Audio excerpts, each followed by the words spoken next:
What's going on, YouTube? Welcome back, all you powerful prospective car buyers. My name is AJ Fiore, here with AJ's Carcierge. I am your trusted car buying concierge. I am your trusted car buying consultant, here to steer you in the right direction when it's time to look for that newer vehicle purchase. And today's video is about lease terms, lease terminology, and there's a lot of first-time lessees out there, and they're not aware with what comes to start a lease, what the fees are, and I wanted to just educate everybody so they can't get fooled.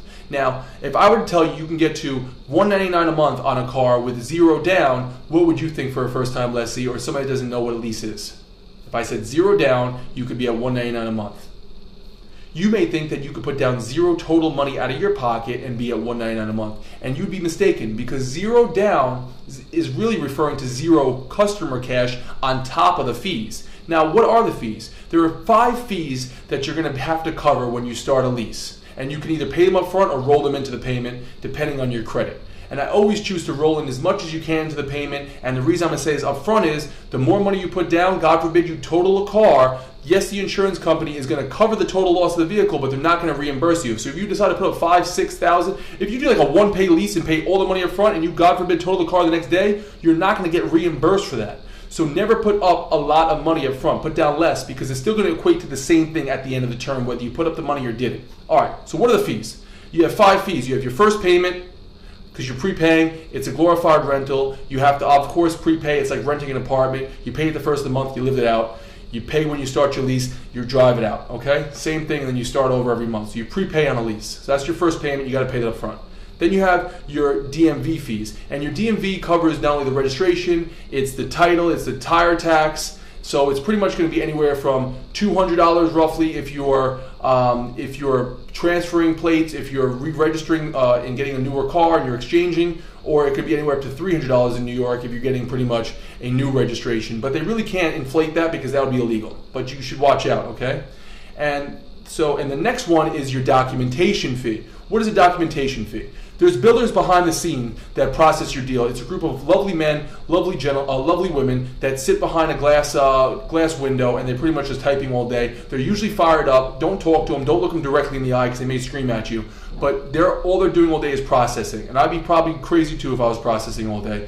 And that fee in New York should never be more than $75. If you go to Jersey, they're going to try to inflate it to $500, but you can still negotiate down. And again, that just covers the cost, and it pays for the builders to process, okay?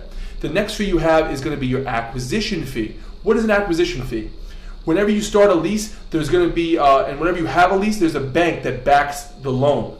And it's typically the same brand and manufacturer of the car you're buying. For example, if you're buying a Toyota, you're typically backed by Toyota Financial. And Toyota Financial is the bank behind Toyota, and they're going to charge an acquisition fee to start your lease. And there's a disposition fee at the end of your lease, and I'll discuss that later on about a disposition fee, but you're not going to worry about that until later, okay? So an acquisition fee is what you have to pay to start, and that exact amount is usually in the fine print, and it's on the manufacturer's website, so you can know before you go in there what the disposition fee is. And every manufacturer has a different disposition fee.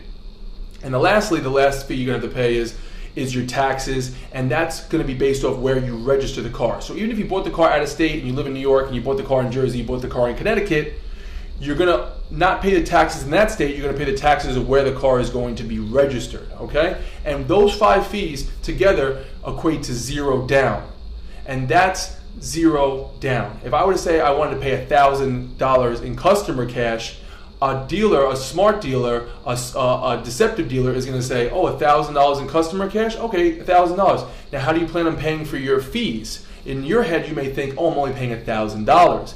But you specified $1,000. You didn't specify $1,000 total money out of your pocket. So you need to specify.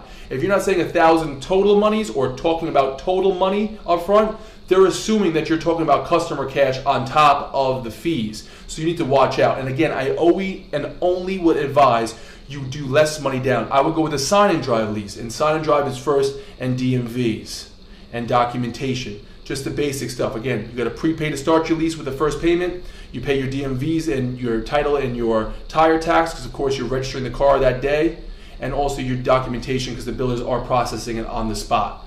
maybe I'd pay my taxes up front, and I'd actually prefer to roll in my taxes, and I'd prefer to roll in the acquisition fee. When I say roll in, I mean they're going to put it into the term of the lease, whether it's 24 or 36, and if you do 48, you might as well just buy the car. I don't even know why you're looking at a 48-month lease. It's crazy.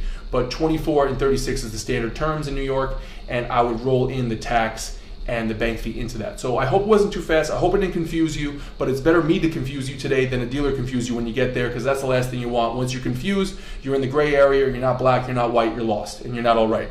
All right, thank you so much for your time. AJ Fiore, AJ's Car Cierge. I hope I didn't bore you. I hope I didn't scare you. If you liked the video, like it a lot, and please subscribe. Thank you for your time. Have a great day, and good luck. We're negotiating, people.